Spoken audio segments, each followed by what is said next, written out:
Hey everyone, and welcome back to Country Music Made Me. Thank you so much for joining us once again. If you haven't already, please be sure to check out our website, countrymusicmademe.com. There you can listen to all of our episodes and also sign up for our newsletter to receive exclusive content and also stay up to date on our future guests. Just head over to countrymusicmademe.com and hit that subscribe button. You can also find us on any streaming platform. So if streaming is your thing, just head over to your favorite, search Country Music Made Me, and give us a follow there as well. On today's episode, we are excited to welcome singer-songwriter Matt Koziol. Now, his journey began as a youngster in New Jersey. Along the way, it took him to LA for a couple of years and eventually down to Nashville, where he settled in as more of a songwriter. He wasn't sure where the artist path was going to lead at that point, but in 2019, he jumped into the studio with really no expectations. He just wanted to have fun making music. 2 years later, he has returned with a new album called Wildhorse that will be released in May. So please enjoy our conversation with Matt Koziol.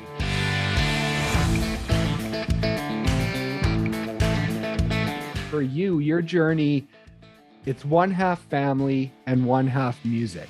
And so let's maybe start out with the music part of it, because I saw a picture of you, I believe it was Christmas of 91. So I think you would have been about 3 years old then.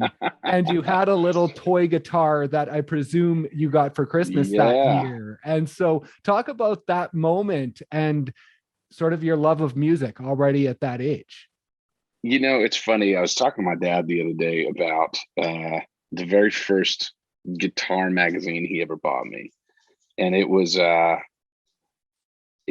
guitar player's magazine that had songs that was what I learned. I said, I bet you wish you'd have bought me like a Lawyer's Digest or something like that. That would have made me, been a little easier. But he talked about like when I was a kid, and the first like kind of guitar they ever got me was this thing called the Jaminator. It's cool back in the 90s. It was a weird little like electric guitar, and it had like buttons and sounds and all that. But I remember being a kid and getting my first electric guitar. My aunt got me. And I just remember sitting there and thinking, I was like, this is the coolest thing, and I'm a huge Elvis fan. I've always been an Elvis fan since I was a kid. And that was all I wanted. I was like, if I could just get a guitar, this is the key to the kingdom, right? This is the thing that like gets people to see me play, and I get to play music. So it was really early on where, that was like set in my brain, and I knew that's the thing that I wanted to do, So when I was a kid, having that guitar was everything. And so your love of Elvis, do you remember the first time hearing him in a way that really resonated within you? Do you remember that moment at all? Or did it happen so early that it's just always been there? It's always been a couple of things. So it was Elvis and the California Raisins. So they were kind of like hand in hand. Nice. Right? For people who remember the California Raisins, like I heard them sing and heard it through the grapevine. I heard that soul thing, and I heard, the country gospel rock and roll of Elvis. I think I remember the first time hearing him just going, who is this larger than life figure? And it was, in this house that I'm in right now, there is more probably stuff that I've never kept of like old Elvis t-shirts and puzzles and stuff like that people would just always give me because they knew I was such a fan. Right. But having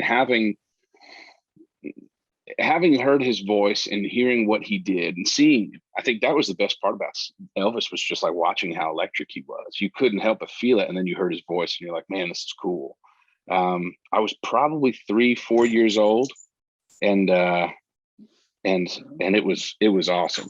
And so that energy you felt from Elvis and his performing. Now, for you in that house that you're sitting in right now, your parents' house, when you were younger, were there a lot of living room performances? Were you entertaining the family at a young age the way that you saw Elvis? You know what's funny? I never sang for my family. Oh, ever. Really? I was not one. I didn't like singing in the house. I would sing when everybody was gone. Okay. Which is so interesting. I used to, my mother and my grandmother used to yell at me. They said, why don't you sing for us?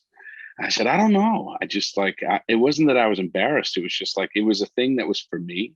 Right. Right. And I feel like that's one of the most common things I always hear from singers. Are like, man, ever since I was a kid, I was singing for my family and I was doing all that. I said, no, man, I was singing for myself. I was just, as soon as the last person left the house, I'd turn on the radio, I'd start singing to it, I'd play guitar to it.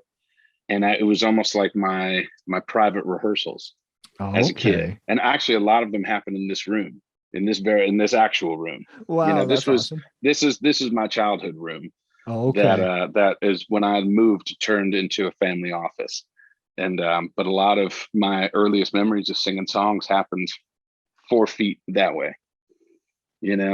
That's amazing. And before we get to the moment where you began singing for other people, let's talk about the family who inhabit that house that you're in right now. First of all, you've talked about your grandma, and I think you've mentioned she's probably maybe at the top of the list when it comes to the important people on this journey. Oh yeah. And so talk about her. She is her name is Viola. We call her Vi. And she is or that's what she likes to be called. But I always called her she's the nail in the glue, that hold the house together. And I feel like every family has those people, but she's whenever we talk about it, I'm like, without her, none of us would be here. And she's the one that kind of gave us all the direction and was the holding force of the household. She's been, as long as I could remember, she lived with, my parents and me and my brother since I was a baby. Oh, okay. And, and listening to music that, inspired her. I mean, that was the one thing. She was always such a lover of just listening to good songs. And my they're big listeners of music. They're not musicians. We had other family members that I didn't know that were musicians. Oh, okay. But nobody in the family was a direct musician. Everybody was in an art form or, something like that. But very, just music listener. And I was probably the only one that sang, outwardly. And that's why they would get angry at me, was because I was the only one who would sing, and they'd go, "Why don't you sing for us?" And I'm like, I don't really know. I don't have an answer. Right. It's just, I won't. But now, now it's fun to like come home. She has an iPad and I'll put on the music. She said, "Oh, what's this new song you just put out?" And so I'll put it on and she'll listen to it and she'll sit and we'll have coffee together. And she'll be like, "That's a nice song." And I'm like, "Thanks." It's very, it's the highest compliment that I can get from her. And now your grandpa and your uncle, your grandfather, John, and your uncle, Frank, you have mentioned in your social media, they served in World War II. And I believe that you still have their dog tags. I'm not sure if you still wear them, but you mentioned that you wear them. Man, you have done some great homework here because I feel like I've talked about it and I don't really, I don't ever talk about it that often. Right. But I do. I have, I wear their dog tags here. I have them right here. So this is, my father shares one of his. So my grandfather John was my father's father. Oh, okay. And then my uncle Frank was his brother. And I was named after their other brother, Matt. So when my uncle Frank died, I kept his. And then my grandfather passed. My father has one of his and I have the other. Oh, okay. So, I've had them on me since I was, 14. Oh, wow. I never take them off. They don't ever leave. They have never left my body since then. So they're always just permanently there. But I mean, when it comes to, I think it was one of those things as I got older and, you always look at family and how you treat it, but I'd always respected it so much. And that was kind of the thing that was given to me as a child, was such a good respect of the people who were in your family that just always stuck. And so how important was the entire family? We talk about them and your grandma and your parents sort of individually, but as a whole, how important was family just on a whole for you along this journey? Very, I mean, the thing with my family is we come from a town where music is really played as a hobby. Right. And it's the part of the country where no one looks at it as a job. It's like you play the bars on the weekend, you go to your job during the week. And I think for them, with me growing up, and the entire family, they were always so supportive of shows and things like that. My younger cousin still, he'll call me when a new song comes out and he'll be like, I've just played it in the truck, 8 times. And it's really fun to have people who looked at what I did, and my family, I mean people, and have them love it and respect it the way that I always did.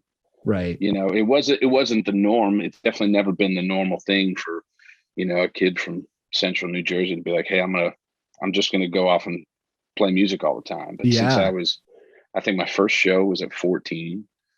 I played a coffee house in the local town around here, and then I just started playing all the bars. And I would play New York, and I'd travel to Maine and New Hampshire and do all that. And they were just always supportive. They're like, where are you going now? And especially even now in life, they're always just like, so where are you? Are you safe? And are you okay? And I'll just send videos and I say, look where I am, look what we're doing. And it's just for them now, it's always, sometimes it's like, this sounds kind of silly, but it's like, I get more of a kick out of seeing them excited. Right. Yeah. Then sometimes more than me being excited, because I go, man, I can't wait to show my family. I'll text my brother, show him a picture, show my parents where I'm at, and everyone's just excited about it. So they've always played such a big role and in the support system. So I've always been really lucky on that front. And so you mentioned starting to play out at 14. Now I saw a post about the Linden High School auditorium and what that meant for your journey and what that stage meant. And so at 14, before that, you're only playing in your bedroom. You don't want anyone else to hear. And then all of a sudden at 14, you start playing out, and it feels like it really ramped up quickly from there. So was it pretty intoxicating when you finally started playing in front of other people? Here's the thing I'll say. I had some really great teachers. I had one, his name was Reggie Turner. And then I had another one, her name is Kristen Lorenzetti. And Reggie Turner was my middle school music teacher. Kristen was my high school music teacher. Mr. Turner, as I always refer to him, he was the guy who, and even to this day, I mean, he sent me a couple of Instagram or Facebook messages back and forth. And to this day, he's always the guy I credit as getting me to really love playing and singing music. He was the one that taught me the importance of having your own voice and finding the thing that you want. And then Mrs. Lorenzetti was the one who, she heard me playing guitar in a room one day, and I was singing this song, and I forget what it was. And she goes, hey, there's a little coffee shop in this town. You should probably go sign up for an open mic. And I was like, okay, I'm 14 years old. I go play this coffee shop. You get 3 songs. You have to be there at a certain time. So her husband, my family come out, and they're just there to support, watch this 14-year-old kid play guitar in front of people. Right. And then people reacted, and the people who own the cafe reacted. And they were like, we want you to come back next week and play us for an hour. Oh, wow. I was like, cool. I've never played more than 3 songs in front of people until today.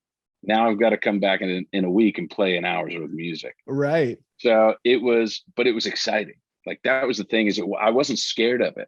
I was more,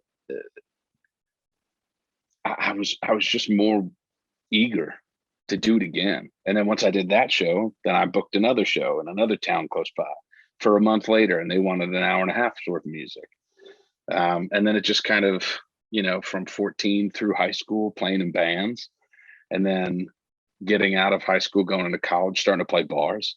It never stopped. I never got tired of it. Obviously I never get tired of it. It's the coolest job. It's sometimes the most stressful job, but man, for those 30 minutes to an hour that you get to sit and play songs for people, all of it's worth it. And I think from that day, I still go to that cafe. Every once in a while, I'll see if I can go play at that cafe. Oh, but I'm nice. friends with the owner. The owner, who's the owner of that cafe now, it's a place called Van Gogh's Ear in Union. The owner, Sarah, was 17 when I was playing there at 14, and she's now the owner, and we've become good friends over the years. So she now owns the cafe. She was just working there as a 17-year-old. Oh, okay. And now she That's owns awesome. it.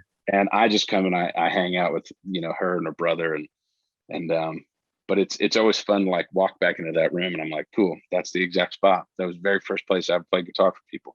Wow. And now people who are coming into your music now are used to you in the country genre.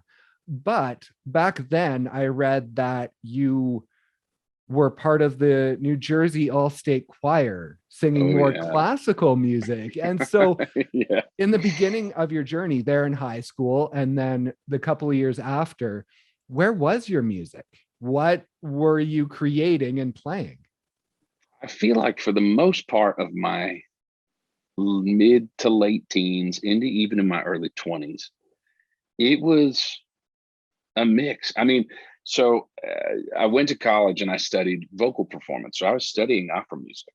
Okay. I was singing in Latin and in French and in Russian and in Japanese and Oh, wow. Portuguese. And it was wonderful. I had a beautiful professor named Richard Hobson. He's still such a wonderful friend. And but then I would have vocal lessons with him on a Friday morning at 9 o'clock. And then the night before, I was at a local bar, Butch Cole's playing Stevie Ray Vaughan covers until 3 o'clock in the morning. So it's like the mixture of what I was trying to figure out was so strange. I love classical music. I always have a deep love for it. I love soul, rhythm and blues. I love gospel. I love country. I love the 70s singer songwriter, but I love loud guitar. So I wanted to hear Hendrix and I wanted to hear Zeppelin and Stevie Ray. So a lot of that time frame was just me trying a bunch of stuff out. And but for me, it was whatever facet I can get myself into singing or playing and performing. I didn't care how it was done. I just wanted to do it.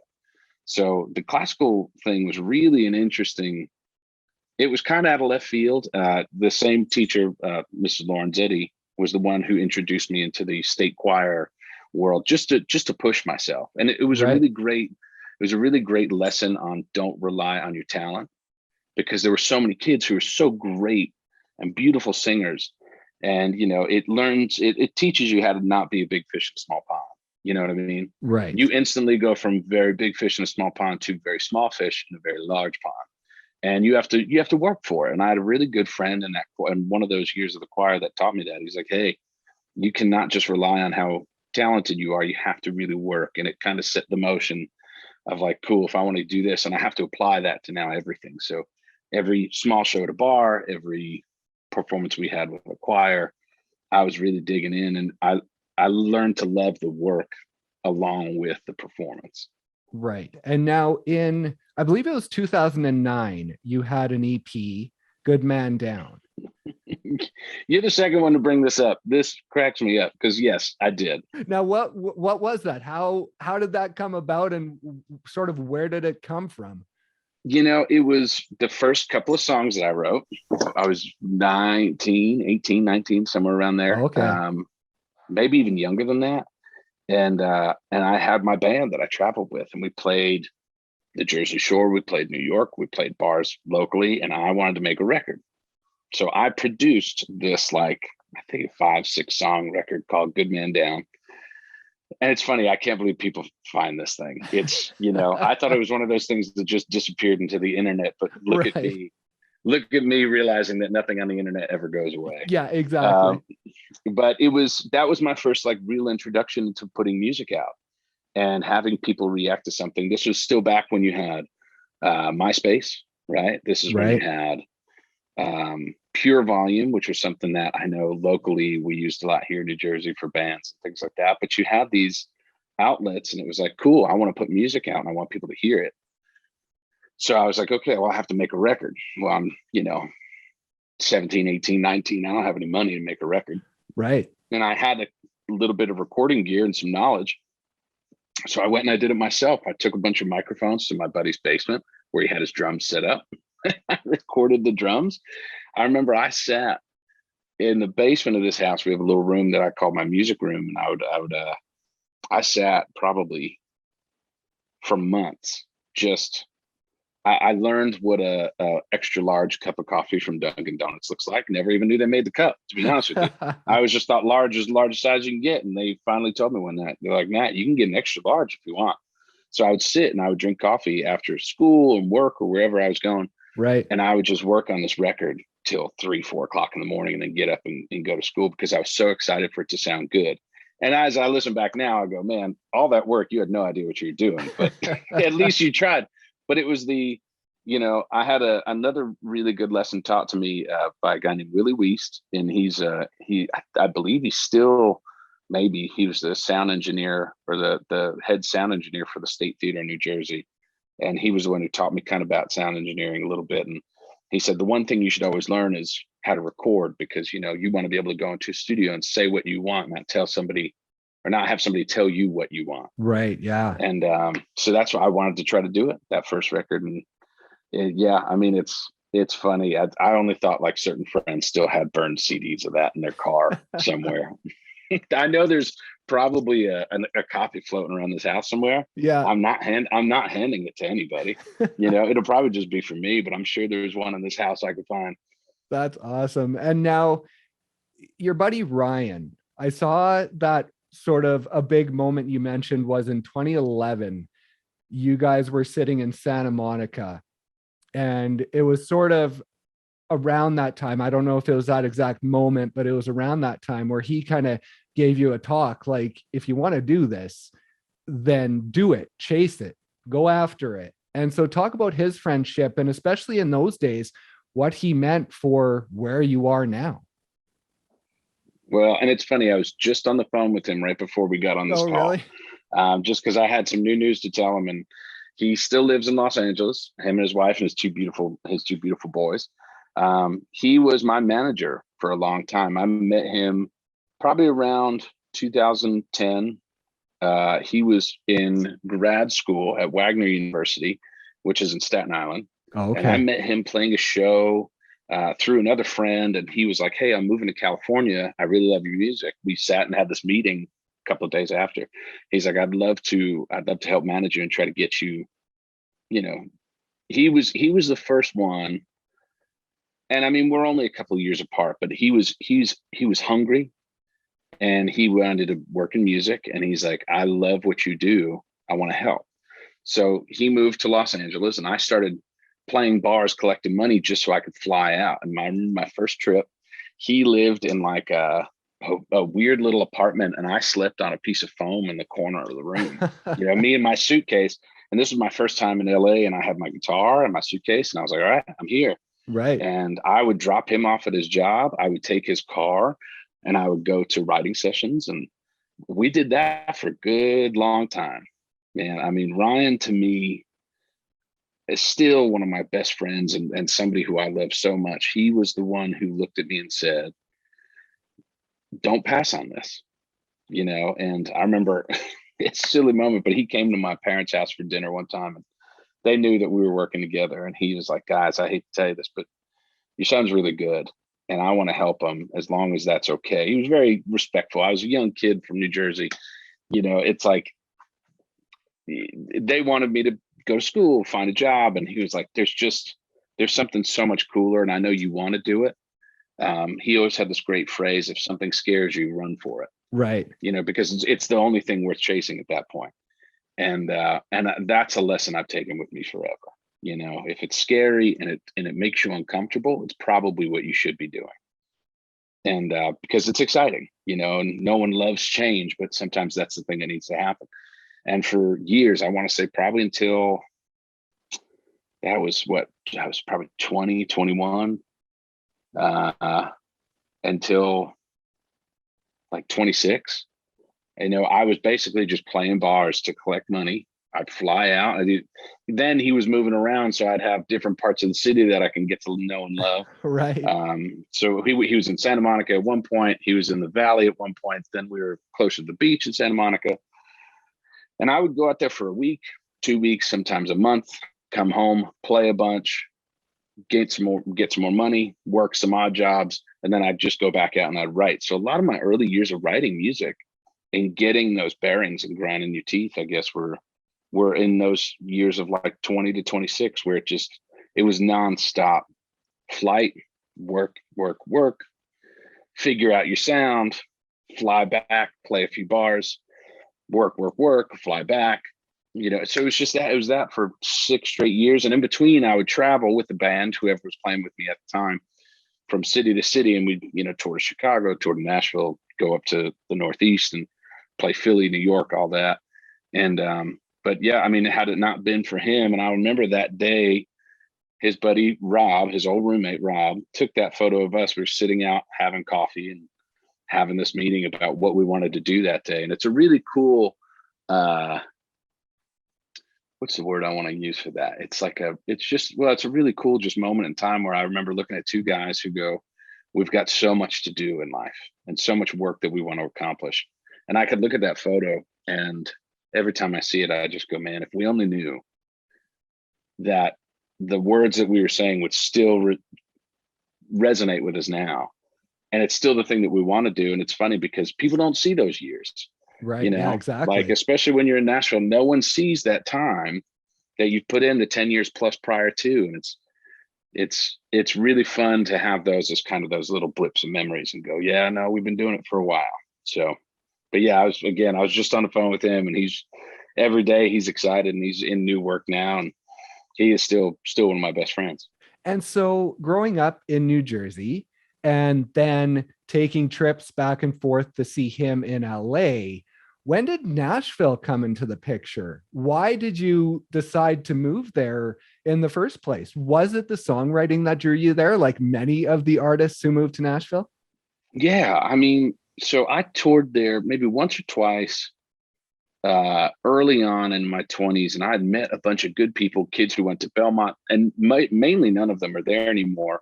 And one or two are still there that I keep in touch with. But I remember we had pulled in, we were staying at the Best Western on Music Row, which at the time there was nothing around it.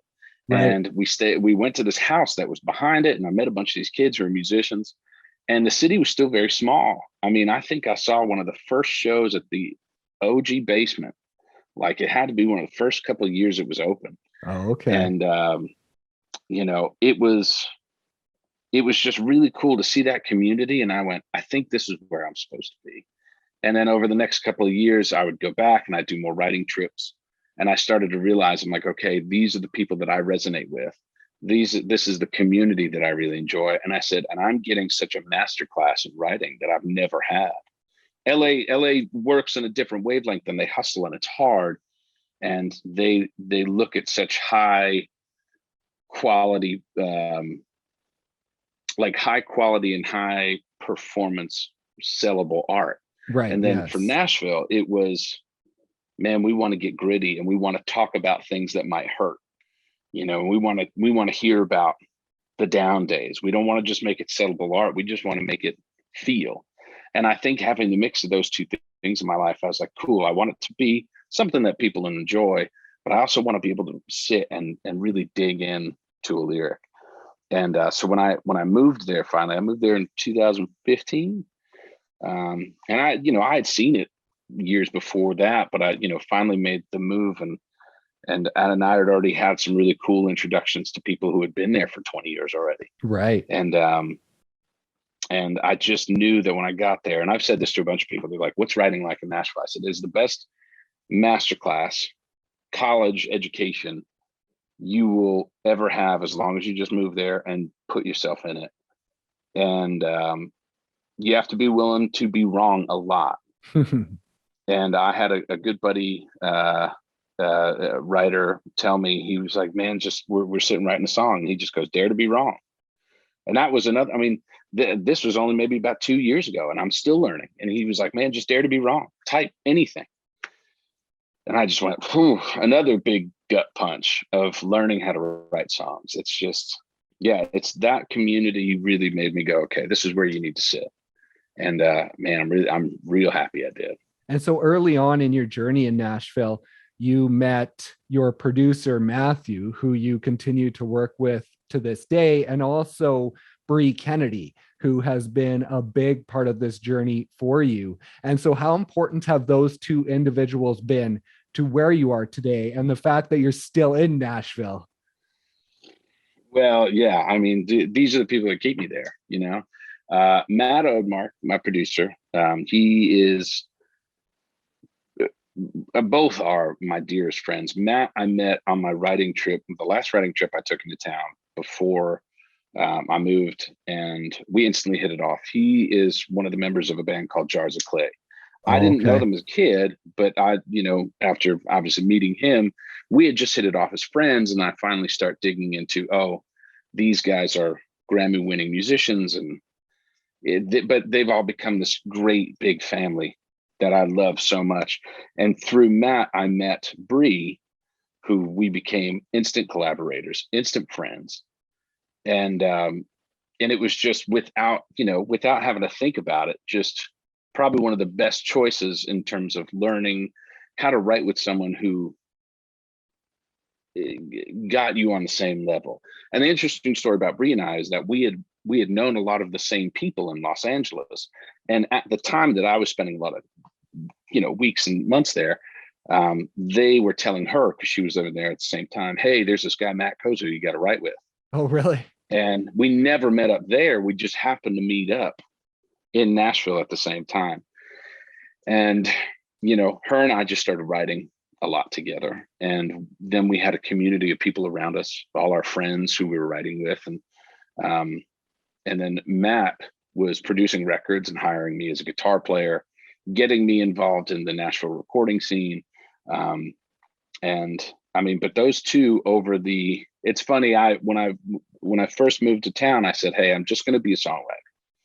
Okay. I don't want to try to chase being an artist anymore. I just really want to write songs. And it took a couple of years for those two to really convince me, because they were the two that said, hey, you need to do another record. And I said, oh, it's not.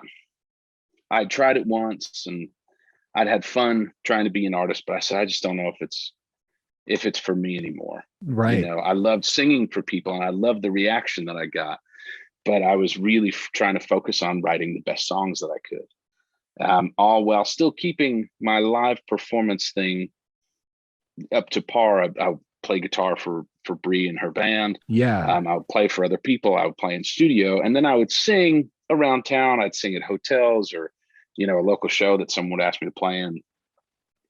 And people would always say the same thing. They're like, when's your music coming out? We want to hear Matt Koziol record. Maybe someday, who knows? And kind of secretly, the fun part about it was me and Matt had worked on a record without really telling anybody.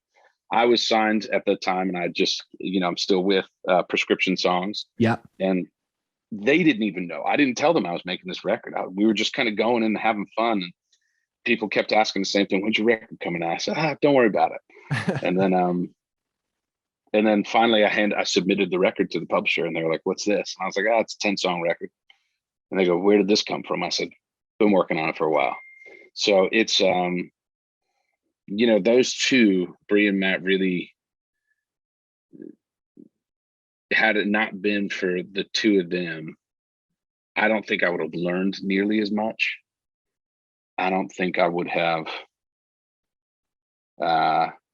appreciated music as much as I do now. And I don't think I would have put the record out, to be honest with you. I don't think I would have made the record had it not been for them. And just for them going like, this is something you probably should do. Don't sell yourself short. And they both, one day we were all sitting having drinks, and they just said, man, sometimes you just need to jump off the plank, don't be afraid of jumping in the water. Right. And I went, okay. I always feel like my life is just a series of really guttural lessons I need to learn. I feel like it is for everybody, but a lot of those, I remember them all. And it's, I try to remember them and keep them in play when they need to be there. But yeah, those two have just been such elemental parts of my time in Nashville. And now, when did you hand that album over to the label? Well, I handed it to the publisher. Gosh, I handed it to them maybe about a year ago. It had already been done for about a year. Right. Yeah. So the record has probably lived on a hard drive, like most things in Nashville, lived on a hard drive for probably 2 years. I handed it to them probably in May or June of 2021. Okay.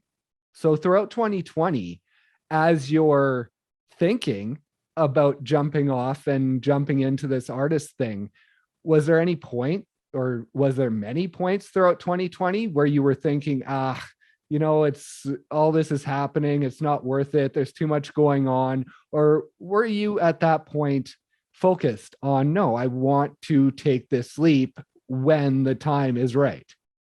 It's funny for me, a lot of people, and obviously it's a very touchy subject, but I think for me, 2020 was the most, I don't want to say the most healing year, but it definitely had healing qualities. I feel like it was one of the most eye-opening years of me going, what do you want? Right. You've played as an artist since you were a kid. You've played across the country. You've played as the guitar player. You've played as the songwriter. What do you want to do? And, we had started the record before 2020, and it just kind of sat. We would touch on it for a day or two here, a week here and there. And we probably had recorded about 15-ish songs, 20 songs, and we whittled it down. But I think during 2020, that much time alone, and we all have a lot of time alone. Yeah, exactly. That much time alone. And I've always felt like I've been very good at sitting with myself and my thoughts and going, all right, let's sift through this together. Having that inner dialogue of like, what is it that you want to do? And if you put your attention into it, don't half-ass it, do it right. And there was no label in sight. There was I was just going to really focus on putting out the record. And I had put out probably before this one, 1, 2, 3 others, maybe 4 others. 3 EPs, I believe. 3 EPs. Well, unless you're counting Good Man Down, then it'd be 4, but yeah, we don't have to count that one. No, but I mean, so you figure 4 EPs worth of music, if we're going to count that, countless shows. And I just go, if you're going to do it again, just do it. This is what you love doing. And then, handing it in to them, and having that self-realization of just how much I love this, and especially over COVID, because it was such a tough time where people are losing their jobs. Some people are severely ill, things like that. And you just kind of, it puts a lot in a perspective of you. I think it depleted a lot of people of the energy to want to play music. Yeah. And for me, it just made me go, man, there's nothing else I like doing than this. Taking that thing you love so much away and saying, you can't do this for a year. So when you get it back, I treat it like it's gold. I'm like, man, I will never take this thing for granted. Not that I ever did, but it's just, I go, okay, the thing that you love doing, just do it. Don't act like it's here forever, because it's not. Right. And that's kind of what 2020 did for me. It was a really good healing process of going, man, you've written a lot of cool songs, and now you're starting to get into the groove of loving everything, not everything, but you're loving the things that you're writing, because they all have purpose and they all have intent. And I think that's kind of what got me through the year, was just sitting playing guitar in the house. I got Archie in 2020, and it was just, me and the Chief hanging out, and I'm sitting there having bourbon at night playing guitar, and he's sitting there sleeping, and I'm going, all right, well, let's figure out something we could write today. And then doing a lot of Zoom writing. I was writing on Zoom 5 days a week, and I love it.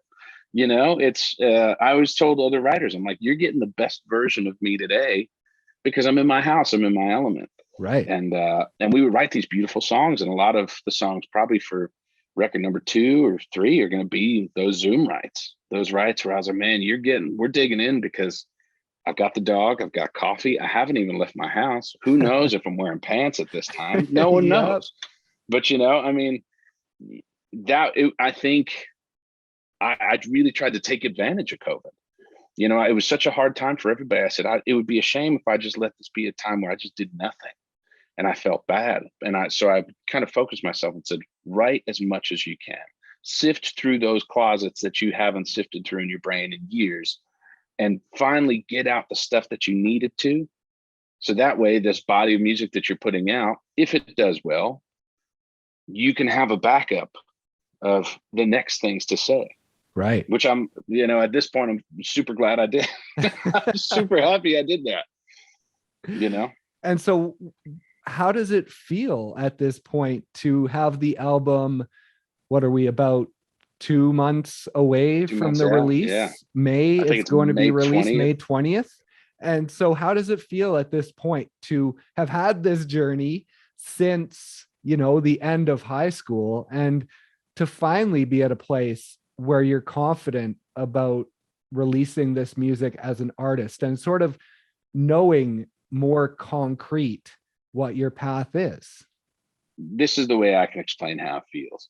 I'll come home, I'll go to a local bar, a place that people have seen me play for years, and put the years and the work in, and having people now come up to me who I've known 10, 20 years and go, "Hey man, I just listened to your song. I'm so proud of you." It's like getting hit by a bus of emotion and just going, man, the years that you put into doing the right thing, finding the voice that you wanted to find, finding the space that you wanted to be in. There's not a single word I could use to probably describe that. It gets me really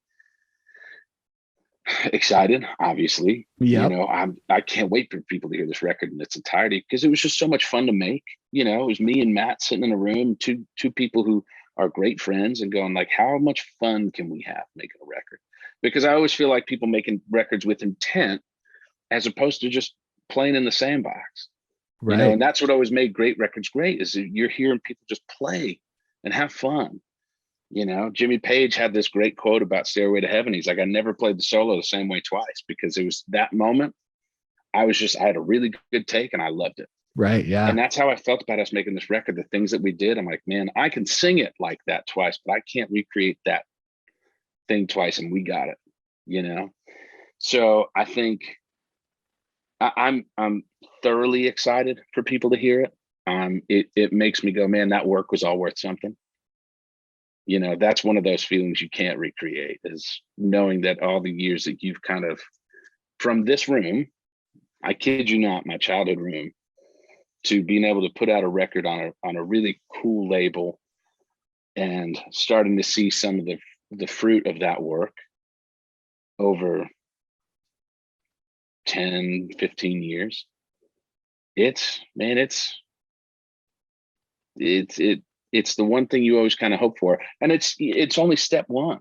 Yeah. Exactly. I told somebody the other day, I said, this is 10, 15 years worth of work just to get on the first step of the stairs.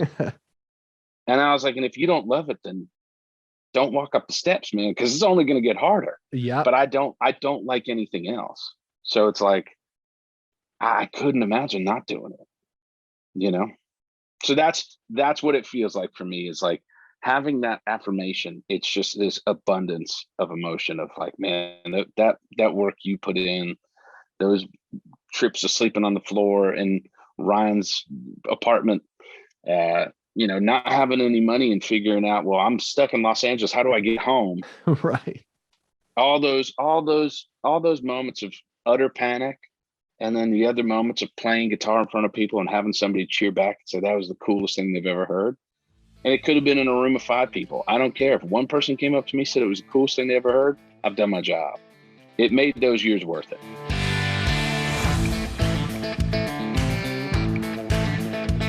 Thank you once again so much for listening. And thank you to Matt for stopping by and sharing his story. Be sure to check out his newest single, House to Build a Home, wherever you stream your music, and check out his new album, Wildhorse, when it's released on May 20th. Please also be sure to check out our website, countrymusicmademe.com. There you can listen to all of our episodes and also sign up for our newsletter to receive exclusive content and stay up to date on all our exciting upcoming guests. Just head over to countrymusicmademe.com and hit that subscribe button. If streaming is your thing, you can also find us on any streaming platform. So just head over to your favorite, search Country Music Made Me, and give us a follow there as well. Thank you once again so much for listening, and we'll see you next time on Country Music Made Me.